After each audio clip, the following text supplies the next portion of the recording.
Hello everyone, good evening. Not good evening, good morning, क्योंकि 12:05 हो रहे हैं रात के।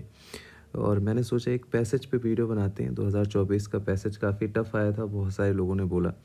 तो मैंने सोचा क्यों ना एक पैसेज पे सेशन लें, क्योंकि मेरे सी सैट हमेशा जो मेरा सी सैट निकला उससे पैसेज की वजह से निकला है।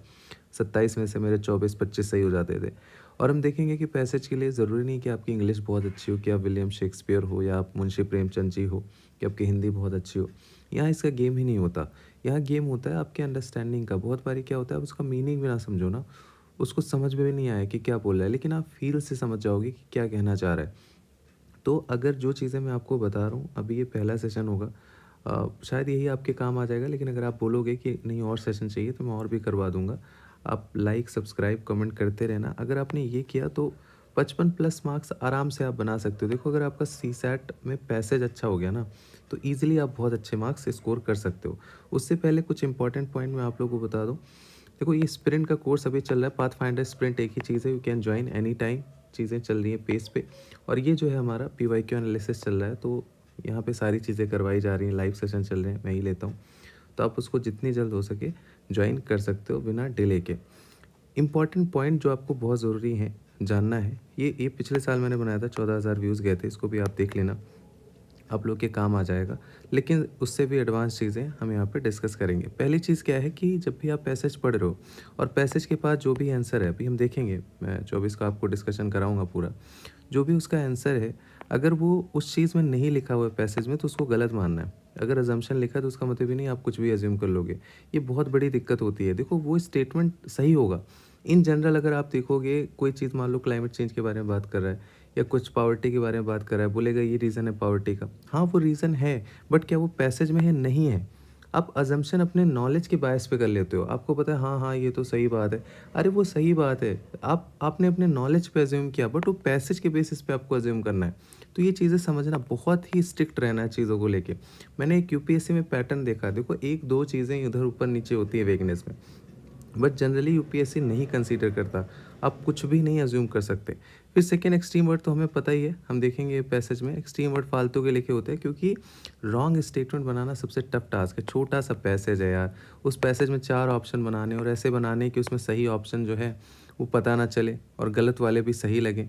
गलत ऑप्शन बनाना सबसे टफ टास्क है। तो अगर आप बार बार प्रैक्टिस करते हो ना, तो ईजिली आप इसको पकड़ लेते हो। मेरी कोई बहुत अच्छी इंग्लिश नहीं है ना, ना तो मैं हिंदी में बहुत माहिर हूँ, नॉर्मल ऐसी चीज़ है, बट फिर भी पैसेज बहुत अच्छे होते हैं। क्यों? क्योंकि वो ऑब्जेक्टिविटी मेंटेन होती है। ऑब्जेक्टिविटी सबसे इंपॉर्टेंट चीज़ है, कि नहीं भाई ये चीज़ नहीं है। बायस नहीं होते, कुछ भी अज्यूम नहीं करते। हम एक एक चीज़ें अभी देखेंगे। जो बहुत चीज़ें रिपीट हो रही है ना, अगर वो पैसेज में है और वही चीज़ बार बार स्टेटमेंट बोल रहा है, तो ज़्यादातर चांसेस होते हैं वही सही होंगे। अभी हम आगे देखेंगे।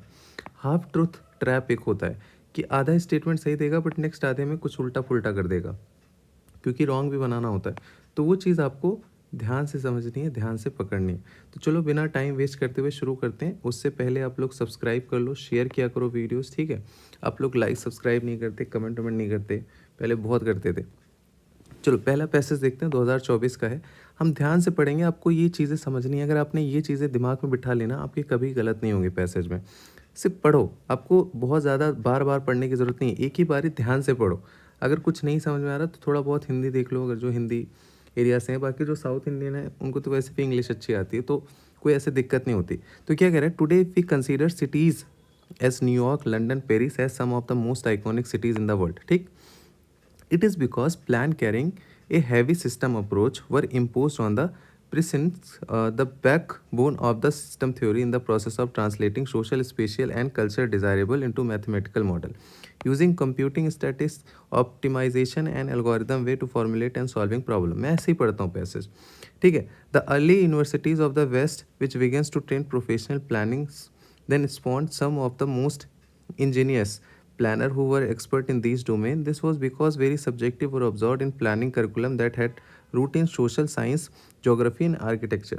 Planning in India and education differ from the waste.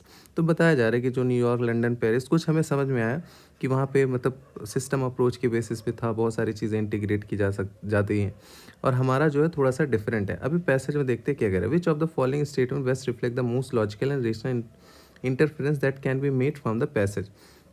कह रहे curriculum for the urban planning courses should have diverse and interdisciplinary approach, मतलब कई सारे एक दूसरे से जुड़े हों। तो सिस्टम अप्रोच क्या होता है, बहुत चीज़ों को इंटीग्रेट करना।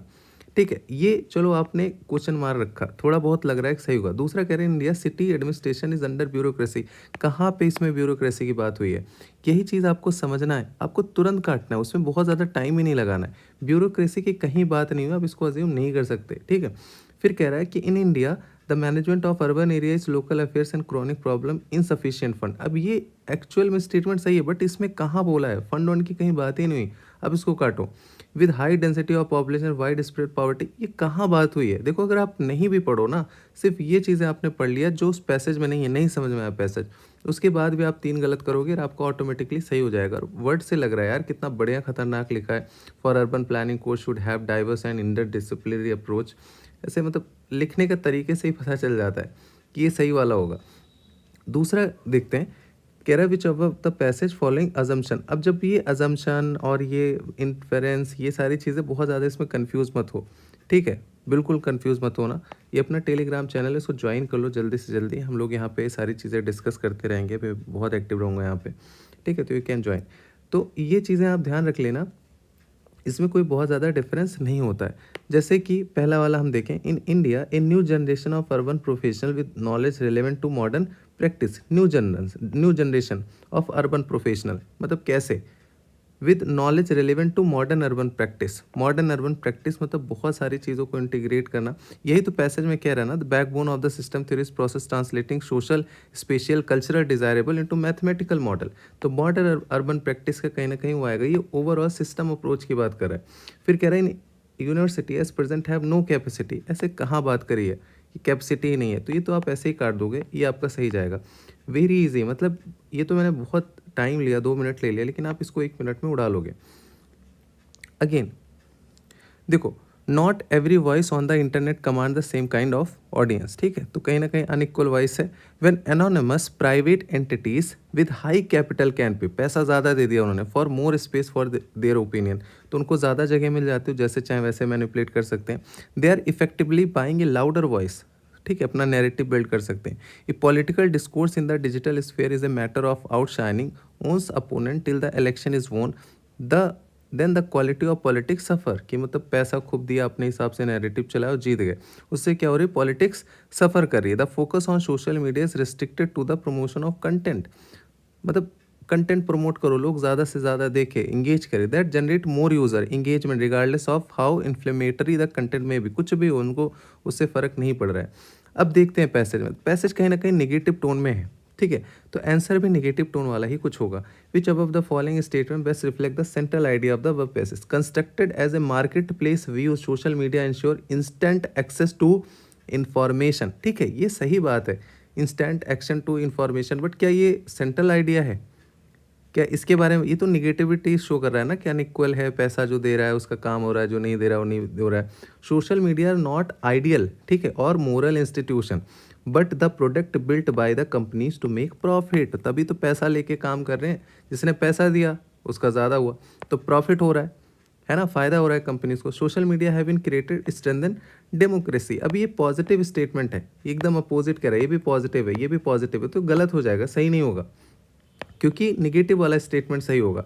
इन today's world social media are inevitable for well inform social life, वही बताया ना, पॉजिटिव है, लेकिन जो अपना पैसेज है वो निगेटिविटी शो कर रहा है, निगेटिव टोन में है, इश्यूज़ बता रहा है, तो इश्यूज़ वाली ही चीज़ें सही होंगी, ये ध्यान रखना। हम लोग पीवाईक्यू में डिस्कस करते हैं ना, सी साइड में चीज़ें काम आती है। Social media not ideal for institution but the product build by the company to make profit, ये निगेटिव चीज़ है ना।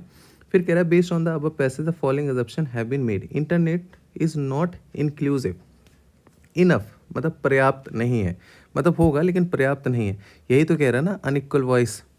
तो इंक्लूसिव कहाँ है, कुछ लोगों का ज़्यादा से है, कुछ लोगों का कम है, बिल्कुल सही बात है। Internet can adversely affect the quality of politics in a country. क्या कह रहा है कि if political discourse in digital sphere is matter of outshining on opponent till the election is won the quality of politics affair. कह रहा है can, possibilities की बात कर रहा है, तो बिल्कुल हो सकता है, पैसेज में लिखा हुआ है। ये भी आपके यहाँ पे 2 नहीं होते, कितने 2.5 होते हैं ना, 2.5 आपके 10 नंबर तुरंत बन गए। अगेन देखो, कह रहा है by the time children reach class 8, जब 8वीं कक्षा में पहुंचते हैं, the bulk of them tend to be in the age of 13 साल के 15 साल के बीच में होते हैं। But in our country about a quarter of all children in class 8th struggle with reading simple text है, more than half still unable to do basic arithmetic operation division. मतलब कुल मिला के इशूज़ बता रहा है एजुकेशन का, कितने बड़े हो गए फिर भी पढ़ नहीं पा रहे, उसमें से आधे। Every year 25 million, so 2.5 crore young boys and girls from elementary school move into life that lies them beyond the compulsory education. ठीक है, schooling. They can not enter the work force at least the organise sector till 18 साल तक वो जा भी नहीं सकते। For many families these children are the first from their families ever to get this far in school. मतलब इतना ज़्यादा उन्होंने पढ़ लिया, पहले होते हैं, बहुत सारी फैमिलीज हैं। Parents and childrens expect that such graduate from school will go on to high school and college, hardly anyone want to go back to agriculture. अब पेरेंट्स तो ही चाहेंगे ना, बच्चा पहले हमारे परिवार का जिसने 10वीं पढ़ा 12वीं पढ़ा और पढ़ते जाओ बेटा, वो थोड़ी ना बोलेंगे एग्रीकल्चर में आ जाओ। On the other hand abilities in terms of academic competency are far lower than they should even based on the curricular expectation of class 8। मतलब जो क्वालिटी ऑफ एजुकेशन है ना, वो बहुत अच्छी नहीं है, बहुत लो है, उसके बारे में बात की गई है। अब देखते हैं अजम्पशन क्या कर सकते हैं। For effective school education parents have greater role than government. इसमें कहाँ पेरेंट्स की रोल बात कर रही है, वो कह रहे हैं पेरेंट्स को एक्सपेक्टेशन है, वो चीज़ें बता रहा है, उसका मतलब थोड़े रिवर्स करके उसको आंसर बना लोगे। यहीं पे दिक्कत होती है। आप लोग क्या करते हो ना, पेरेंट्स रोल आपने बना लिया कि हाँ भाई पेरेंट्स का रोल तो होना चाहिए, पेरेंट्स को एक्सपेक्टेशन, ऐसे नहीं है। पैसेज कहीं नहीं कह रहा है, इसमें रोल के बारे में बात ही नहीं करी, इसने कहीं नहीं बताया कि इनका रोल होना चाहिए, पेरेंट्स को ये करना चाहिए वो करना चाहिए। ये सिर्फ कह रहा है कि उनको एक्सपेक्टेशन रहती है और उनके फैमिली में पहले होते हैं वो। School curriculum that conforms in today's requirement and is uniform for the entire country में address the issue brought out. अब इसमें कहीं यूनिफॉर्मिटी की बात नहीं करी, इसने सिर्फ प्रॉब्लम हाईलाइट कराया, सॉल्यूशन नहीं बताया है। तो हम सॉल्यूशन कैसे बता सकते हैं, पैसेज के बेसिस पे हम कैसे अज्यूम कर सकते हैं। तो ये भी आपको एकदम स्ट्रिक्ट रहना है, ऑब्जेक्टिविटी मेंटेन रखनी है, कुछ भी अपने दिमाग से नहीं सोचना है। फिर कह रहा है central idea total eradication of poverty in country will resolve the issue under performance और स्कूल। कहाँ पॉवर्टी इरेडिकेशन की कहाँ बात हुई है, हटा दो। इसमें एजुकेशन की बात हो रही है कि वो क्वालिटी एजुकेशन नहीं मिल रहा है। Monetary incentive to parents and teacher strategy to improve, ये सारे अच्छे पॉइंट है मेंस में लिखने के लिए, बट ये कहीं पैसेज में नहीं है। पब्लिक पॉलिसी शुड, मतलब होना चाहिए, इंश्योर दैट कॉम्पिटेंसी की बात हुई ना यहाँ पे, and achievement of young people are align with their expectation. जैसे जैसे पढ़ते जा रहे हैं वैसे वैसे उनकी कॉम्पिटेंसी भी हो। ऐसा नहीं ग्रेजुएशन का पास कर लिया, उनको तो लगा पास कर लिया, बट वो कॉम्पिटेंसी नहीं है। तो पब्लिक पॉलिसी उसी के थ्रू अलाइन होनी चाहिए। India is not going to take advantage. अच्छा, ऐसी चीज़ों को तो आप हटा ही दो, ठीक है, तुरंत हटा दो। बाकी PYQ अपना you can join as soon as possible.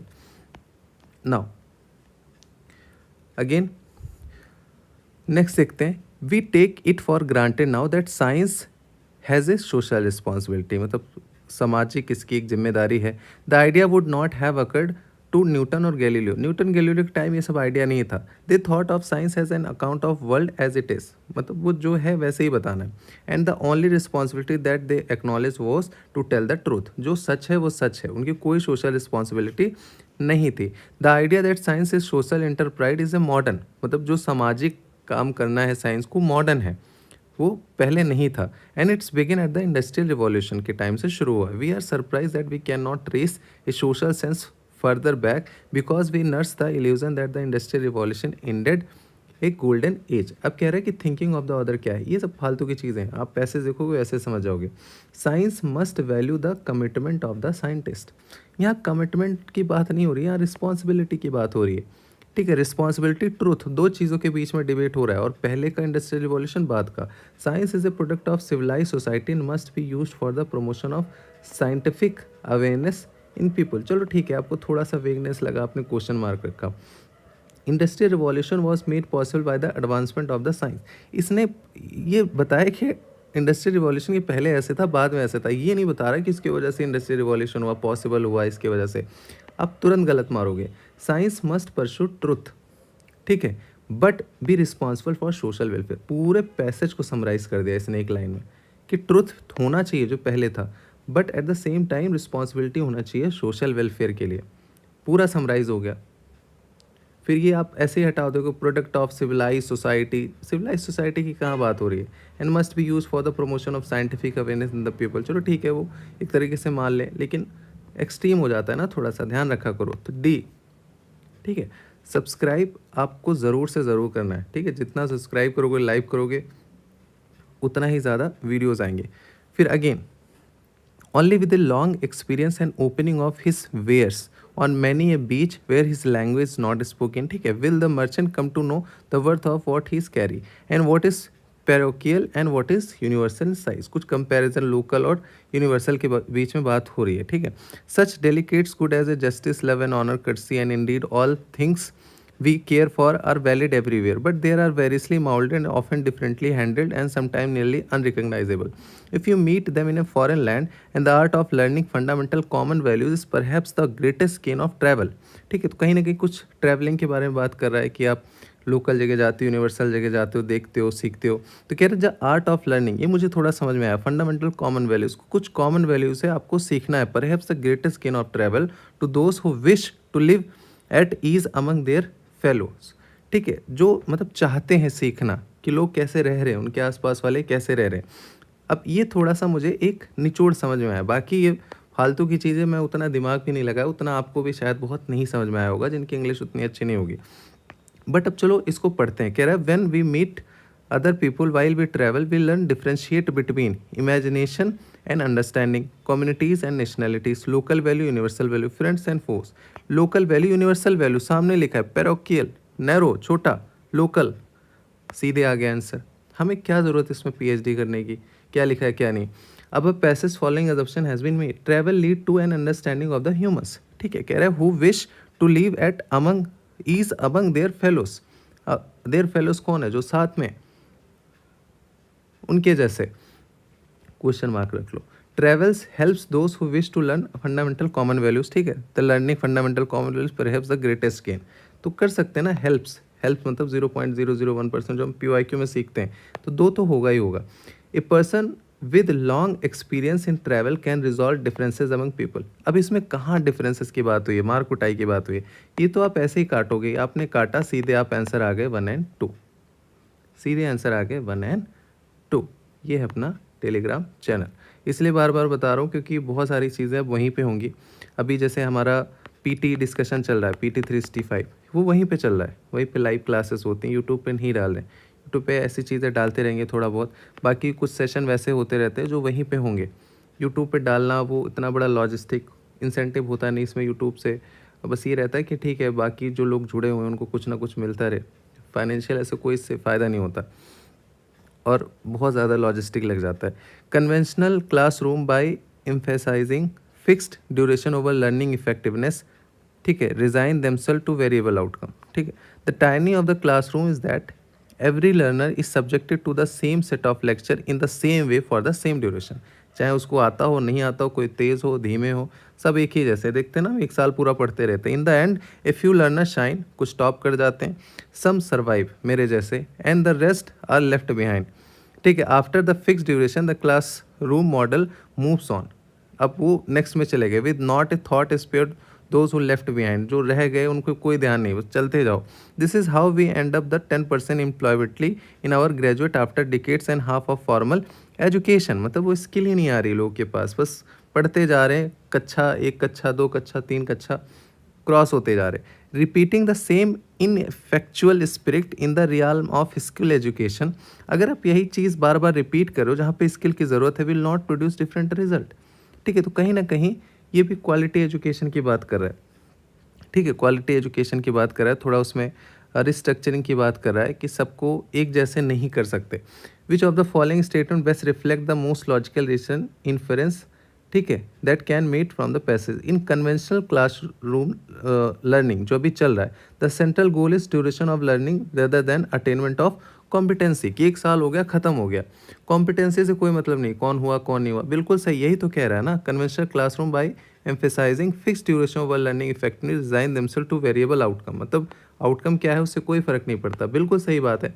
Conventional classroom encourage one size fits all, कह रहा है ना कि learner is subject to same set of lecture in the same way for the same duration, approach and stamp out all differentiation, मतलब उसको कोई इतनी सारी चीज़ों पे ध्यान नहीं देता।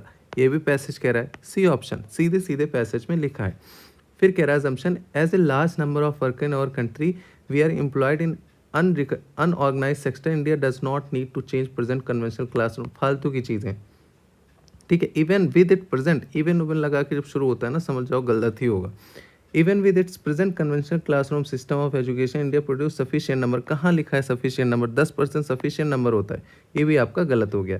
तो ध्यान रखना है, मतलब इतना टाइम भी नहीं लगेगा। अगर आप 27 आ रहे हैं सॉल्व करोगे अच्छे से तो 24 तो ऐसे ही उड़ा दोगे, 23-24 आराम से उड़ा दोगे।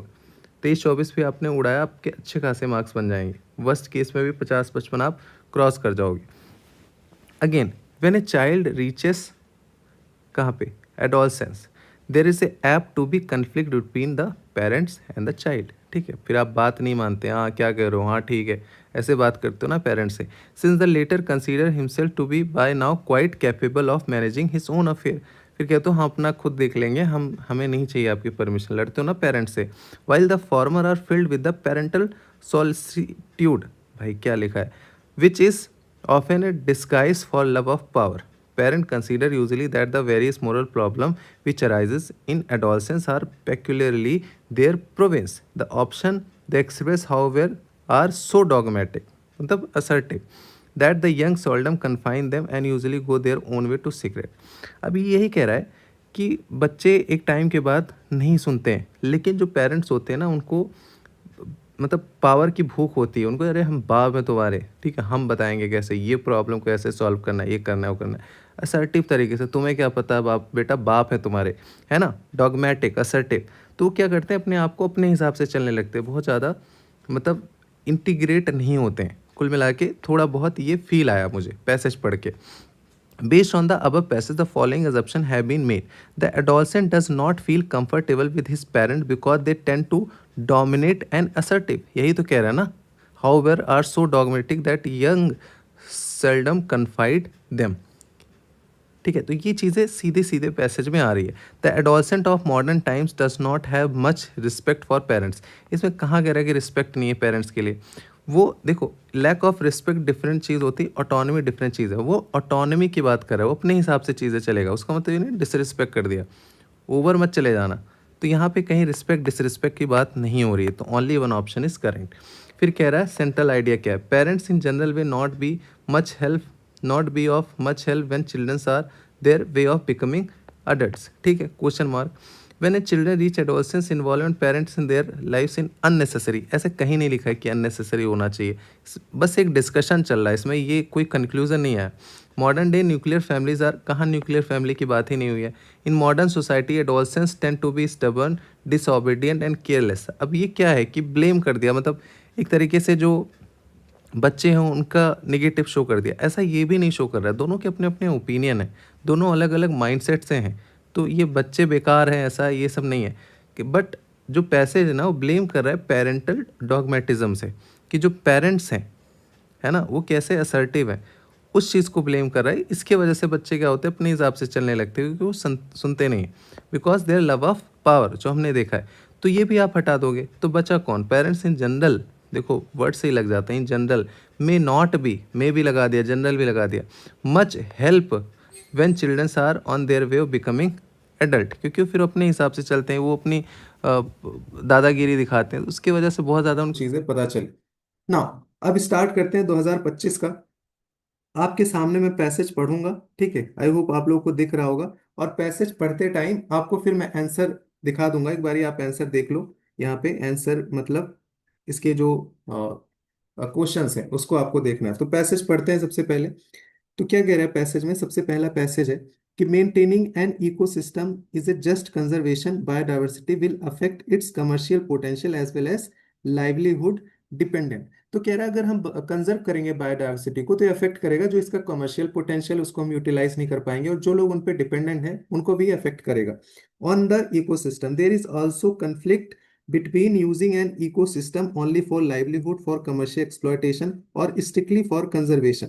ठीक है, फिर कह रहा है अगर डिफॉरेस्टेशन कर रहे हैं तो cause due to commercial exploitation will lead to indirect harm like flood situation problem, micro climate instability apart from adversely affecting livelihood, ठीक है, dependent on forest. These conflict are particularly acute कहाँ पे है, developing countries में है, where the dependence of people and ecosystem is a significant and commercial exploitation has potential to boost national income. अब देखो इसमें हर चीज आपको नहीं समझनी है, लेकिन आपको ओवरऑल क्या समझ में आया कि ये कह रहा है कि थोड़ा लफड़ा है ना, लफड़े वाली बातें बोल रहा है। अगर मैं सीधे लैंग्वेज बोलूं कि अगर यार कंजर्व कर रहे हैं तो ये दिक्कत आ रही है, कमर्शियली अगर उसको एक्सप्लॉइट कर रहे हैं तो ये दिक्कत आ रही है, लाइवलीहुड पे जा रहे हैं तो ये दिक्कत आ रही है, तो लफड़ा सा है। इसने कोई इसमें सॉल्यूशन नहीं बताया। पैसेज में पहली चीज ध्यान रख लेना, जब भी आप पैसेज सॉल्व करते हो ना, अपना दिमाग बाहर रखना। अपनी जो नॉलेज है, जितना आप जीएस का लेके आओ, सारी चीजें लेके आओ, सब कुछ बाहर रखना है। You have to be very objective here. You can not think outside the passage. हो सकता है एक आध क्वेश्चन यूपीएससी अज्यूम करके एक्स्ट्रा दे दे आंसर, लेकिन हमें नहीं अज्यूम करना है। अगर आप ये पॉलिसी से स्टिक रहोगे ना, आपके सारे क्वेश्चन सही होंगे। अभी मैं बताता हूँ। इसने सिर्फ लफड़ा बताया कि ये चीजें हो रही हैं, ऐसे ऐसे इश्यूज हो रहे हैं स्पेशली डेवलपिंग कंट्रीज में, कि सब एक दूसरे से लफड़े हो रहे हैं, मतलब इधर करेंगे तो वो प्रॉब्लम है, इधर करेंगे तो वो प्रॉब्लम है। अब पैसेज देखते हैं, तो पैसेज कह रहा है विच of the following best reflect the critical message conveyed by the author. अब देखो आप लोग कंफ्यूज होते हो कि सर क्रक्स क्या है, सेंट्रल आइडिया क्या है, इन्फेरेंस क्या है, अजम्पशन क्या है। मैं कहता हूँ ऑप्शन इतने ब्रॉड होते हैं ना, इतने दूर दूर होते हैं कि हमें इनकी जरूरत ही नहीं पड़ती। क्रक्स का मतलब क्या होता है, मतलब क्रक्स मतलब मोस्ट इंपॉर्टेंट पॉइंट, मतलब एक सबसे बढ़िया पॉइंट क्या है, सेंट्रल आइडिया की मतलब ओवरऑल, मतलब इसका क्या निचोड़ है एक तरीके से, पिक्चर, बड़ा पिक्चर क्या है। तीसरा इन्फेरेंस होता है, लॉजिकल रीजनिंग, अगर कोई चीज बता रहे तो उसका कॉज इफेक्ट क्या हो सकता है, वो थोड़ा सा आप उसके एकदम इमीडिएट इफेक्ट बताने, नहीं कि लंबा सोच के एकदम पूरा अजम्पशन कर लिया। अजम्पशन मतलब कि जो पैसेज बताया जा रहा है उसके बेसिस पे आपको अज्यूम करना है। बहुत ज्यादा डिफरेंस नहीं होता इनमें, उतना दिमाग मत चलाओ। इसमें अगर ज्यादा दिमाग चला लोगे तो आपका ज्यादा गलत होगा। आप सोचोगे, कहीं से आपने सुना है कि अरे सर ने तो बोला था क्रक्स में ये सोचना है, तो इस पैसेज में मुझे ये सोचना है, उसके चक्कर में ऑप्शन नहीं पढ़ रहे हो सही से, उसके चक्कर में क्या जो इजी लग रहा है आपको सही है उसको गलत करके आप वो के चक्कर में कि एक पॉइंट निकाल के लाना है, आपने दूसरा गलत कर दिया कि यही पॉइंट है। तो सबसे पहले ये चीजें दिमाग से हटा दो। मैंने कभी एक क्रक्स इन्फेरेंस फलाना ढिमका कुछ नहीं होता, ये बस यूपीएससी रख देती है कि चलो ठीक है। बाकी पैसेज में आपको सीधे सीधे दिख जाएंगे, जैसे मैं पहला ही पैसेज आपको बता रहा हूँ। आप लोग इसका आंसर बताओ, पहला पैसेज आपने पढ़ा, अब इसका आंसर बताना। पहला कह रहा है conservation of the biodiversity is not an issue to worried about when some people dependent on ecosystem their livelihood. ये कहीं नहीं कह रहा पैसेज में। पैसेज में लफड़े की बात कर रहा है कि इधर करेंगे तो ये इशू होगा, लाइवलीहुड वाला प्रोटेक्ट करेंगे तो बायोडाइवर्सिटी में इशू होगा, उसको प्रोटेक्ट करेंगे तो उसको इशू होगा। ये कभी नहीं कह रहा है कि वरीड ही नहीं होना चाहिए, मतलब हमें चिंता ही नहीं करनी चाहिए, टू एक्सट्रीम। दूसरा कह रहा है commercial exploitation of forest goes against fundamental right. बताओ कहाँ पे फंडामेंटल राइट की बात है, कहीं पे फंडामेंटल राइट की बात नहीं की गई है। ठीक है, तो आप तुरंत काट दोगे, पैसेज में नहीं है। हम क्या करते हैं, अपना दिमाग चलाने लगते हैं कि हाँ ऐसा हो सकता है। तीसरा कह रहा है sustenance of livelihood and degradation of ecosystem while being together exacerbate one another leading to conflict and imbalance. तो यहाँ मेनली तीन चीज का है, एक बायोडाइवर्सिटी, एक आपका लाइवलीहुड, एक कमर्शियली एक्सप्लॉयटेशन। ये तीनों का ज्यादा लफड़ा चल रहा है, मतलब ये तीनों को मैनेज करना है। तो यहाँ पे इसने वन अनदर लिखा है, ग्रामरली भी इसने सही लिखा है, ईच अदर में सिर्फ दो होते हैं, वन अनदर लिखा है कि तीनों में लफड़े हो रहे हैं, leading to conflicts and imbalance, है ना। सीधे सीधे आपका आंसर सी में आ रहा है। चौथा फिर कह रहा है कि commercially exploitation of ecosystem should be completely stop. तो जो एक्सट्रीम होते हैं तो वो तो आप ऐसे ही हटा दोगे, ये एक्सट्रीम है हटा दिया, फंडामेंटल राइट की कहीं बात नहीं है इसमें, वर्ड देखते ही हटा देना आपको। फिर ये कह रहा है नॉट वरीड अबाउट, चिंता नहीं करना, ये कह रहा है लिंक्ड है, और सच में लिंक्ड है, मतलब लफड़े हैं ना, वही तो हमने देखा, इजी सवाल, मतलब 10 सेकंड से ज्यादा नहीं लगने चाहिए। फिर कह रहा है above the passage following assumption has been made. कौन से इसमें अजम्पशन हम बना सकते हैं, आप लोग आंसर बताओगे साथ साथ में। ठीक है, आपको पढ़ना है, सीधे आंसर देना है, जो भी आपको आंसर लग रहा है। कह रहा है इसमें अजम्पशन करना है, तो डरना नहीं है अजम्पशन इन्फेरेंस इन सब चीजों में। कह रहा है no country need to dependent ecosystem to host national income. ये कहीं पैसेज में बात ही नहीं करी। देखो एक चीज मेरा सुन लो, आज की सबसे टफ टास्क होता है निगेटिव ऑप्शन बनाना, स्पेशली पैसेज के लिए। छोटा सा पैसेज है, आपको उसी पैसेज के बेसिस पे आंसर देना है, उसके बियॉन्ड का नॉलेज आपको अपना खुद का नॉलेज नहीं लगाना है। कोई चीज आपको लग रही है सही है लेकिन वो पैसेज में नहीं है, आप उसको गलत मानोगे। ये आपको डेयरिंग अंदर से लाना है। आप लोग हमेशा बायस रहते हो, उसने पूछ लिया ये कॉजेज है क्लाइमेट चेंज के, आपको पता है कि हाँ ये कॉजेज है, पैसेज में नहीं मेंशन है, लेकिन आप अज्यूम कर लोगे। ऐसे नहीं होता अजम्पशन, इसके चक्कर में आप पैसेज गलत करके आते हो। You have to be very objective, very strict. यहाँ पे कह रहा है no country need to depend on ecosystem to boost national income. अब ये कहीं बात ही नहीं कर रहा है, ये तो कह भी रहा है ना कि नेशनल इनकम बूस्ट करेगा, ecosystem significant and commercially exploitation has the potential to boost national income. ये तो इसके अगेंस्ट ही बात कर रहा है, और वैसे भी एक्सट्रीम वर्ड है। स्टेटमेंट तो कह रहा है फायदा है, यहाँ कह रहा है कि फायदा ही नहीं है, और उसमें नो कंट्री और एक्सट्रीम लगा लिया तो उसको आप हटा दोगे। दूसरा कह रहा है कि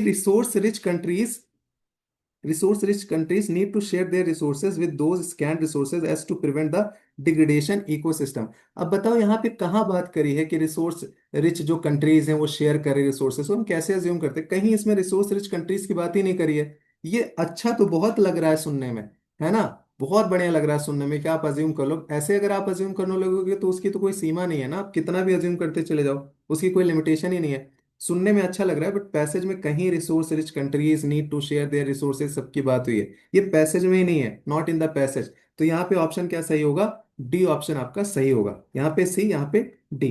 चलो अभी थोड़ा सा टफ आंसर देखते हैं, टफ क्वेश्चन देखते हैं, ये थोड़ा सा टफ है, आप इसको पहले ध्यान से पढ़ो, हम पढ़ेंगे उसके बाद आंसर पे जाएंगे, आपको आराम से ध्यान से पढ़ना है। कह रहा the history of renewable energy suggest, ठीक है, जो history of renewable energy suggest करती है कि is a steep learning curve, एक स्टीप लर्निंग कर्व है, मीनिंग दैट इसका मतलब ये है कि एज मोर प्रोड्यूस कॉस्ट फॉल रैपिडली, जितना हम ज्यादा प्रोड्यूस करेंगे उसका कॉस्ट मतलब जल्दी गिर जाएगा, because of economic of scale. हम देखते हैं ना इकोनॉमिक ऑफ स्केल पे खेलना है कि बहुत ज्यादा प्रोडक्शन होता है तो उसका फिर कॉस्ट गिर जाता है। The firm green innovation is path dependent, अब कोई चीज अगर हमें ग्रीन इनोवेशन लाना है तो पाथ डिपेंडेंट है, कौन सा पाथ है भी हम आगे देखते हैं। The more a firm does the more it likely to do in the future, ठीक है। The strongest evidence for this is the collapse in price of solar energy, ठीक है, which became about 90% cheaper during the two मतलब 2010 के around, जो वो वाला दशक था, रिपीटली बीटिंग फोरकास्ट, अब moving early and gradually gives economy more time to adjust. अगर हम कोई टेक्नोलॉजी पहले से मतलब मूविंग अर्ली कह रहा है कि अगर हम पहले से उसको डिफाइन कर लेंगे and gradually gives economy more time to adjust, फिर वो धीरे धीरे उसके पास ज्यादा टाइम है एडजस्ट करने का, तो ये अलाउ करता है टू रीप द बेनिफिट, मतलब ज्यादा फायदा होने का। Path dependent green investment without much disruption, बहुत ज्यादा डिसरप्शन नहीं होगा। अगर वही चीज लेट हो गई, late more chaotic and transition in costlier. तो अभी जैसे मान लो हम कोई ऐसी टेक्नोलॉजी यूज कर रहे हैं, अगर हमें पहले ही पता हो जाए, लॉन्ग टर्म में सोच ले कि इसको हम पहले से ही सही कर लें, तो शायद ज्यादा चांसेस है कि हमारे वो आगे चल के स्मूथली सारी चीजें ट्रांजिशन भी हो जाएंगी, क्योंकि हमने प्रोएक्टिवली चीजें कर ली। लेकिन हम कोई चीज करने लगे कि हमें पता है कि अभी हम इन चीजों से करेंगे, या मतलब हम हल से जो है खेत जोतेंगे, ट्रैक्टर से जोतेंगे, अब बीच में कोई ऐसी टेक्नोलॉजी आ गई कि ट्रैक्टर हटाना है, फॉर एग्जांपल मैं बता रहा हूँ, तो बहुत टफ होगा। तो यही कह रहा है कि अगर पहले हम कोई चीज अडॉप्ट कर लेंगे तो हमारे लिए ज्यादा इजी होगा, अगर लेट करेंगे तो हमारे लिए टफ हो जाएगा। अब सेंट्रल आइडिया देखते हैं पैसेज का, इसने एग्जाम्पल भी दिया है, किसका एग्जाम्पल दिया है, सोलर इंडस्ट्री का, जो सोलर वाला था कि इसने पहले ही अडॉप्ट कर लिया और इकोनॉमिक ऑफ स्केल पे खेला, और उसकी वजह से क्या हुआ कि चीप हो गया, मतलब सस्ता हो गया, तो ये बढ़िया चीज है। तो सेंट्रल आइडिया क्या कह रहा है, economic of scale is essential for transition to green growth. आपको इसका आंसर देना है, देखते हैं कितने लोग इसमें सही देते हो, ठीक है। तीसरे का आपको बताना है, सेंट्रल आइडिया क्या है, the economic of scale essential for transition to green growth. सही है, स्टेटमेंट सही लग रहा है। Modern technology progress is intentionally link to path dependent innovation, ये भी ठीक स्टेटमेंट है, लेकिन ये सेंट्रल आइडिया की बात कर रहा है। अभी देखो हमें सारे स्टेटमेंट पढ़ने हैं। Countries with large economics are better position to adopt green technology, अब इसमें कहीं कंपैरिजन नहीं है, कोई डिफरेंशिएशन की बात नहीं करी है, लार्ज या स्मॉल, तो इसको हम ऐसे ही हटा देंगे। फिर कह रहा है टाइमिंग प्ले क्रूशियल रोल, किसमें, in the case of green technology development. अब अगर मैं चारों स्टेटमेंट पढ़ता हूँ, ये पूरा पैसेज यही कह रहा है कि मूव अर्ली अगर करेंगे तो ज्यादा फायदा होगा, लेट हो जाएगा क्योटिक हो जाएगा, ट्रांजिशन में दिक्कत है, यही तो कह रहा है कि टाइम बहुत इंपॉर्टेंट रोल प्ले करता है। ये स्टेटमेंट सही है आपके, लेकिन ये बहुत नैरो है, ये जस्ट एक स्टेटमेंट है, एक सेंटेंस है, लेकिन आइडिया नहीं है। Economic of scale essential for transition to green growth, मतलब अच्छी चीज है, इसेंशियल है नहीं है, ये भी अपने आप में एक्सट्रीम हो जाएगा, हम इसको 100% नहीं कर सकते। पैसेज में लिखा है बट इसेंशियल नहीं बोला है। Modern technology progress is intentionally link to path dependent innovation, yes it's correct, but क्या ये सेंट्रल आइडिया है, नहीं है, ये नैरो है, नैरो इंटरप्रिटेशन है। तो हमारा यहाँ पे डी ऑप्शन सही होगा, क्योंकि टाइम की बात कर रहा है। अब देखो ये थोड़ा सा टफ है, लेकिन मैं चाहता हूँ कि आप लोग इसको करेक्ट आंसर करो ताकि हम इस पे अच्छे से जज कर सकें। कह रहा अजम्पशन बताना है पैसेज का, path dependent green investment will eventually most likely benefit growth as well as public finance in country like India। अब आप मुझे ये बताओ, पैसेज में आप तो सोचोगे इंडिया को अजम्पशन कर सकते हैं, लेकिन पैसेज में कहीं इंडिया मेंशन है, आपको बहुत कोचिंग वाले इंडिया बता देंगे, लेकिन मैं कभी एग्री नहीं करूंगा। मैंने इतने पैसेज लगाए, हर बारी मेरा पैसेज की वजह से हुआ है। इंडिया मेंशन नहीं है, पैसेज में स्पेसिफिकली इंडिया के बारे में नहीं बोला गया है। ये आपको मान के चलना है कि आप इसको गलत करोगे। यूपीएससी क्या देती क्या नहीं देती, लेकिन यूपीएससी का ट्रेंड है ऐसे पैसेज के स्टेटमेंट को सही नहीं मानता है। आप ऐसे अज्यूम नहीं कर सकते। It is not saying about India path dependent green investment will eventually most likely benefit growth as well as public finance in a country like India. नहीं है, इसको आप गलत मानोगे। देखो अभी आप लोग आंसर दे रहे हो, अभी फंसोगे, रुको। इफ अदर ग्रीन टेक्नोलॉजी, कह रहा अगर दूसरी ग्रीन टेक्नोलॉजीज जो हैं follow the same pattern as that of the solar energy, there will most likely and easy green transition. जैसे सोलर एनर्जी ने क्या फॉलो किया, उसने अर्ली अडॉप्ट कर लिया, उसकी वजह से क्या हुआ, इकोनॉमिक ऑफ स्केल बढ़ा, ओवरऑल क्या हुआ, फायदा हो गया। ठीक है, फायदा हो गया। तो आप यही अजम्पशन के बेसिस पे कह रहा है कि अगर कोई अदर टेक्नोलॉजी है, अगर ये सेम पैटर्न फॉलो करें that of solar energy, there will be most likely be an easy transition. तो ये हम अज्यूम कर सकते हैं, ये अजम्पशन हो सकता है, क्योंकि इसने एग्जांपल दिया है सोलर एनर्जी का। सोलर एनर्जी यहाँ पे मेंशन है, कह रहा है ना, the strongest evidence for this is the collapse in price of solar energy. ये पूरा सेट बता रहा है, और उसने एविडेंस भी दिया है कि देखो सोलर एनर्जी में ऐसे हुआ है। तो उसका मतलब क्या हुआ, उसका मतलब ये हुआ कि कोई अगर ग्रीन टेक्नोलॉजी, इसी पे फोकस है ना पैसेज, अगर कोई दूसरी ग्रीन टेक्नोलॉजी फॉलो कर रहा है same pattern as that of solar energy, there will be most likely, likely बोल रहा है, ये नहीं कह रहे must be an easy green transition. Most likely word पे जाओ, word, most likely an easy transition. तो हाई चांसेस हैं इसके करेक्ट होने के। डी हो सकता है, लेकिन अगर आप ध्यान से पैसे देखो तो आपका बी ही ऑप्शन जाएगा, क्योंकि इसने एग्जाम्पल दिया है और ये स्टेटमेंट यहां से निकल रहा है। देखो बहुत सारे लोगों ने बी दिया है। Very good Priyanka, Sushant, B B कई सारे लोगों ने दिया है। तो आप समझो इसने एग्जाम्पल दे रखा है, थोड़ा सा टाइम दिया करो। हम कोई अलग से अज्यूम नहीं कर रहे हैं, हम इसी के बेसिस पे अज्यूम कर रहे हैं। पहले वाले में इंडिया था इसीलिए हमने हटा दिया, लेकिन दूसरे वाले में क्या है, इसने एविडेंस दे रखा है, ग्रीन टेक्नोलॉजी की बात कर रहा है, इनोवेशन की बात कर रहा है, और ये मोस्ट लाइकली कह रहा है, ये नहीं कह रहा मस्ट। तो वर्ड पे ध्यान दिया करो थोड़ा सा। बी हाई चांसेस है, 90% आई एम श्योर यूपीएससी इसका बी ऑप्शन सही देगा। बहुत सारे कोचिंग ने बी दिया है, बहुत सारे ने ए दिया है। आई डोंट नो ए क्यों दिया है, वो तो अपने पर्सनल इंटरफेरेंस मतलब इन्फेरेंस पे है कि लोग क्या निकाले। इंडिया वाला तो नहीं होना चाहिए, वो तो 100% है, नहीं होना चाहिए। तो मोस्ट लाइकली वर्ड पे ध्यान दो ना। तीसरा देखते हैं, कह रहा है each state in India faces distinct set of challenges regarding the impact of warming. तो जो अलग अलग स्टेट है इंडिया में, वो अलग अलग टाइप के चैलेंजेस फेस कर रहे हैं, but also offer its own set of opportunity. बस उसके अपने अपने फायदे भी कुछ ऑफर कर रहे हैं, for reducing emission depending on its natural resources. ठीक है, कुछ उससे फायदे भी हो रहे हैं। For example, coastal states need to take action to protect their shores from the sea level rise. जो कोस्टल स्टेट है उनको मतलब एक्शन लेना है कि प्रोटेक्ट करेंगे सी लेवल जो बढ़ रहा है राइज से।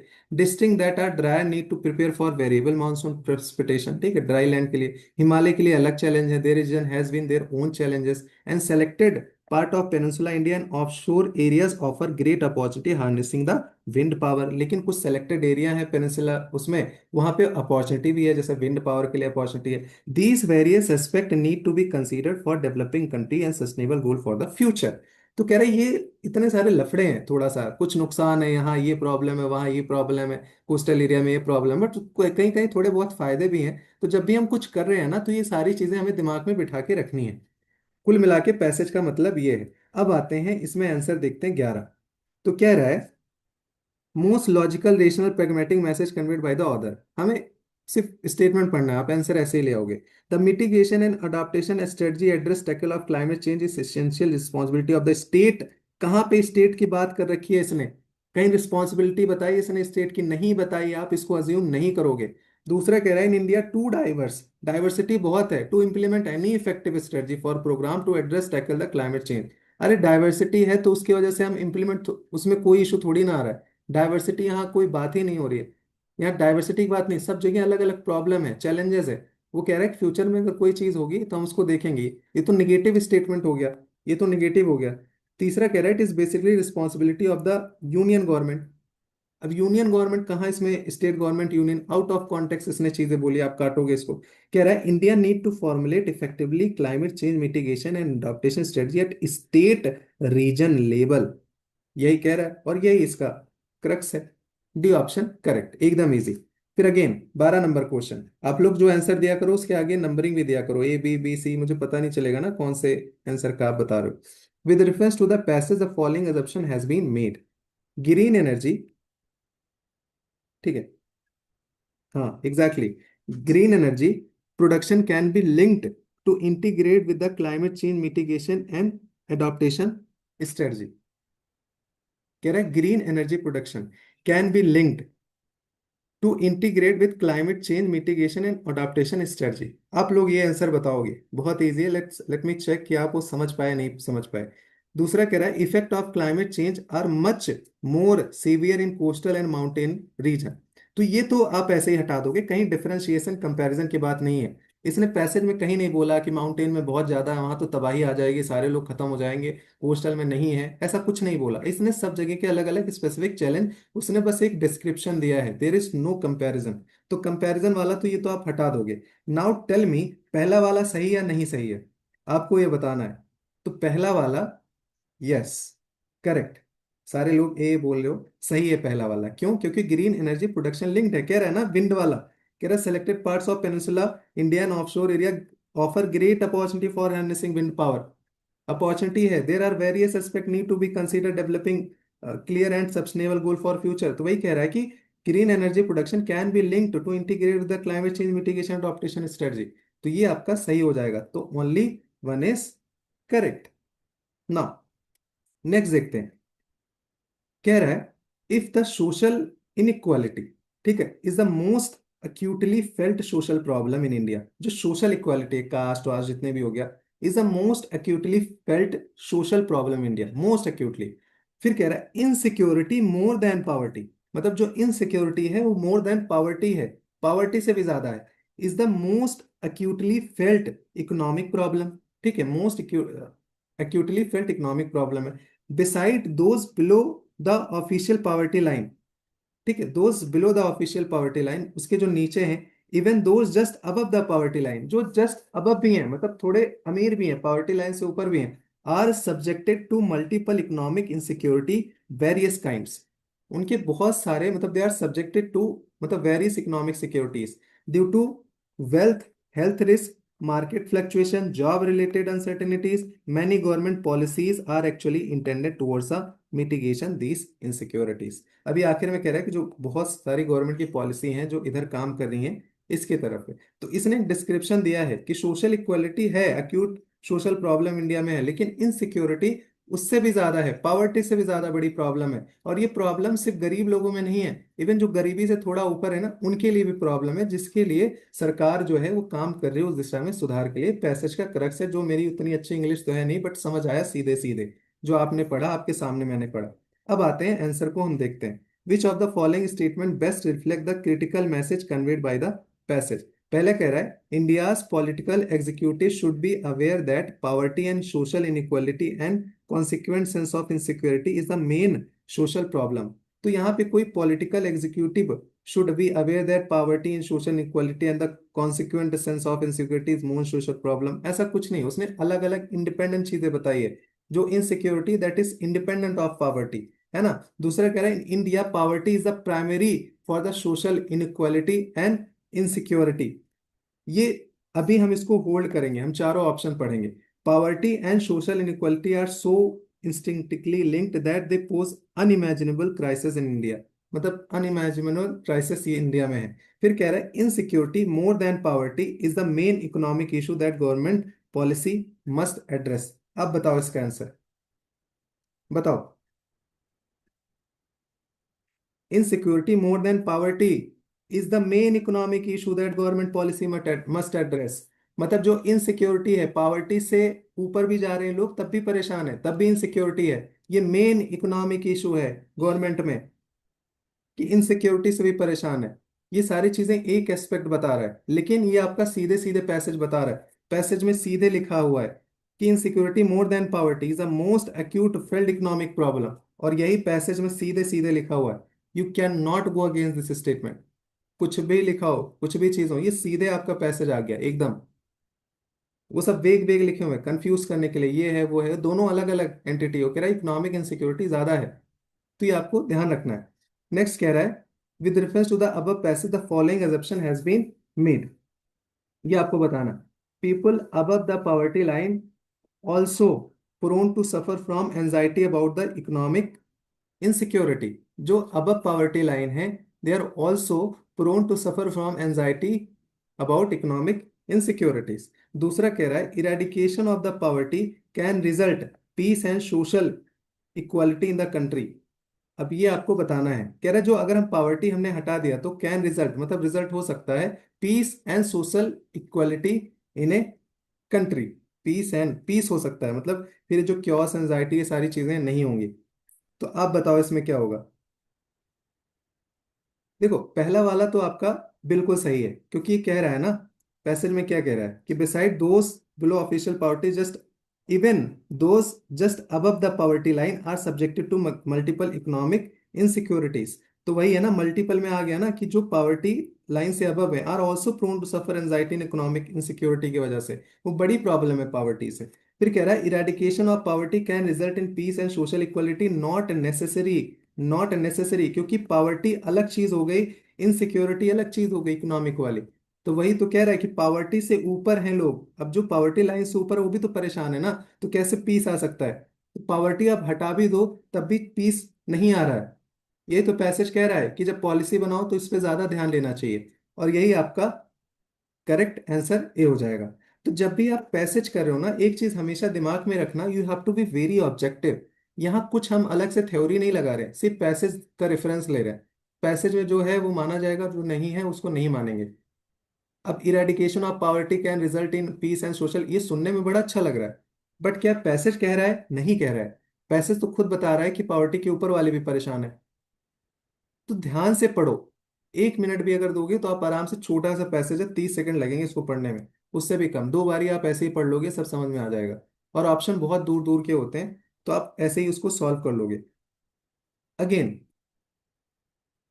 नेक्स्ट क्वेश्चन देखते हैं, कह रहा है, one of the dismal reality of the agriculture sector in independent India has been that it never experience a high growth phase. कह रहे हैं एग्रीकल्चर सेक्टर जो है इंडिपेंडेंट इंडिया से, इसने कभी हाई ग्रोथ फेज देखा ही नहीं। बहुत निराशाजनक बात है। अनलाइक नॉन एग्रीकल्चर इकोनॉमी, जैसे जो नॉन एग्रीकल्चर इकोनॉमी है वो शायद ज्यादा अच्छे से ग्रो कर रही है, मतलब ये नहीं ग्रो करी, अनलाइक नॉन एग्रीकल्चर इकोनॉमी। फिर कह रहा है the highest decadal growth compound annual growth rate CAGR जिसके बोलते हैं for agriculture has been just 3.5% in 1980s। मतलब सबसे ज्यादा जो देखा गया वो 3.5% देखा गया, वो भी 1980s में।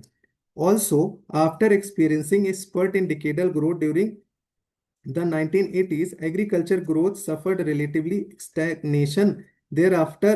This is sharp contrast to non-agriculture growth, which consistently increased from 1980s to 2000। तो कुल मिला के कह रहा है कि यार एग्रीकल्चर ग्रोथ मतलब सेक्टर बढ़ ही नहीं रहा है, अनलाइक नॉन एग्रीकल्चर सेक्टर। तो इसने एक डिस्क्रिप्शन दिया है, इसने कॉज वॉज कुछ नहीं बताया, इसने एक टाइम लाइन बताई, डिस्क्रिप्शन बताया। अब आते हैं आंसर पे। आंसर पे आओगे आपको क्लियरली समझ में आ जाएगा। तो कह रहा है क्रोलरी, इसको छोड़ दो। तो कह रहा है the benefit of economic reform percolate down more slowly to the agriculture sector than in other sector of the economy. अब इसमें हम क्वेश्चन मार्क लिखेंगे कि इकोनॉमिक रिफॉर्म की कहीं बात नहीं करी है, लेकिन हम इसको क्वेश्चन मार्क रखेंगे। For India the green revolution was not as full as it was expected. तो ग्रीन रिवॉल्यूशन से क्या लेना देना हमें, मतलब यहाँ कोई स्पेसिफिक चीज नहीं, तो इंडिपेंडेंस से बात कर रहा है कि नहीं ग्रोथ हुआ है। ग्रीन रिवॉल्यूशन एक स्पेसिफिक एरिया, इसको तो आप ऐसे ही काट दोगे। इसने कोई कॉज नहीं बताया है कि ये कॉज है, ग्रीन रिवॉल्यूशन स्पेसिफिक कॉज नहीं बताया। India lagged behind other countries adopting mechanized and modern farming. अब यहाँ पे ये भी रीजन नहीं बताया कि हम मॉडर्न टेक्नोलॉजी नहीं ले पाए इसकी वजह से ग्रोथ, उसने सिंपली डिस्क्रिप्शन दिया है। उसके बेसिस पे आपको एक थोड़ा सा क्रोलरी निकालना है, एक आइडिया निकालना है। तो इसने ये नहीं बताया कि हम अडॉप्ट नहीं कर पाए, ये नहीं कर पाए, वो नहीं कर पाए। तीसरा कह रहा है rural to urban migration result in the stagnant agriculture. तो ये दोनों तो बाई हाथ है, वैसे हटाओगे। अब पहला ऑप्शन हमें थोड़ा सा सही लग रहा है, क्यों? क्योंकि ये इकोनॉमिक रिफॉर्म की बात कर रहा है, कोई स्पेसिफिक नाम नहीं ले रहा है। इकोनॉमिक रिफॉर्म तो हर कंट्री में होते रहते हैं, ग्रीन रिवॉल्यूशन इज स्पेसिफिक, एक रिफॉर्म की बात कर रहा है, इकोनॉमिक रिफॉर्म में सारे आ जाएंगे। तो कह रहा है जो बेनिफिट है इकोनॉमिक रिफॉर्म का जो भी हुए हैं आज तक, percolates down more slowly to the agriculture sector, इसीलिए वहां पे ग्रोथ कम हुई है than in other sector of the economy. और दूसरे सेक्टर है वहां पे ज्यादा हुआ है। तो ये जो है आपका ज्यादा अच्छा लॉजिकल बैठ रहा है। तो ये चीजें आपको ध्यान रखनी है, ये आपका लॉजिकली ज्यादा अच्छा, ज्यादा करेक्ट है। अंडरस्टूड। तो कभी कभी क्या होगा ना, डायरेक्ट आपका आंसर नहीं आएगा, लेकिन जब आप एलिमिनेट करना शुरू करोगे तो आपको रिलेटिवली ज्यादा सही लगेगा। तो ये चीजें आप ध्यान रखना। ठीक है। नाउ नेक्स्ट देखते हैं। With reference to the passage the assumption have been made the growing divergence between the fortune to agriculture and non agriculture economy in India। कह रहा है जो डाइवर्जेंस है, ठीक है, जो डाइवर्जेंस हम देख रहे हैं एग्रीकल्चर नॉन एग्रीकल्चर में, India could have been reduce contain by, ये कम हो सकता था, ये कम हो सकता था। अब देखते हैं कौन कौन से रीजन से कम हो सकता था। आप ये आंसर बताओ, अगर आपने करेक्ट बता दिया तो फिर समझ लो, इसको पहले मैं मिटा दूं, समझ लो फिर आप लोग सीख गए हो। अगर नहीं बताया तो अभी सीखने की जरूरत है। पहला कह रहा है adopting large scale cultivation of the commercial crop and viable corporate farming, viable corporate farming, ये कह रहा है कुड हैव बीन रिड्यूस। बताओ। दूसरा कह रहा है providing free insurance for all crops and heavily subsidising seeds fertiliser electricity and farm machinery as per the developed countries. आ रही है आवाज?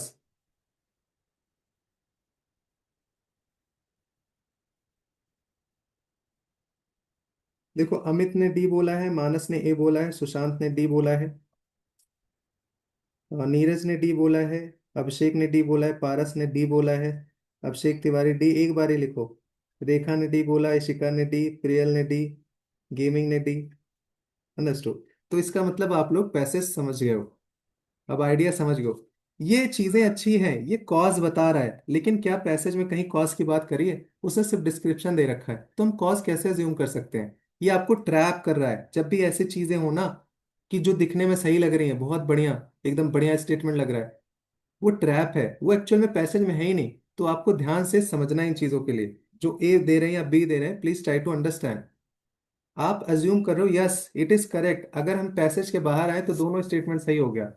लेकिन पैसेज में क्या वो चीज है, पैसेज ने सिर्फ सिर्फ डिस्क्रिप्शन दिया है, इसने कोई कॉज नहीं बताया है। सिर्फ ये बताया इसका बढ़ा, इसका नहीं बढ़ा, बस इसने यही बताया, इसने कोई रीजन कॉज नहीं दिया है। ये चीजें आपको ध्यान में रखना है। इस चारों में हमने इकोनॉमिक रिफॉर्म को इसलिए रीजन लिया क्योंकि ब्रॉडर एस्पेक्ट है, इकोनॉमिक रिफॉर्म होते रहते हैं। इसने कोई स्पेसिफिक इकोनॉमिक रिफॉर्म नहीं बोला है, तो इसीलिए ज्यादा सही है चांसेस इसके सही होने के।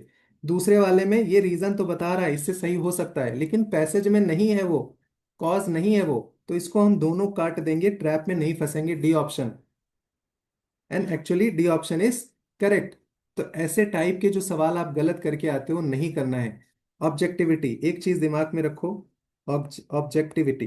ठीक है, कई सारे लोग मेरे से पूछते रहते हो, इसका कोर्स का मैं बता देता हूँ। देखो, जो पाथ फाइंडर है इसको अभी फीस कम कर दिया गया है, 199 का है, जिसमें पीवाईक्यू लास्ट 30 साल के हैं।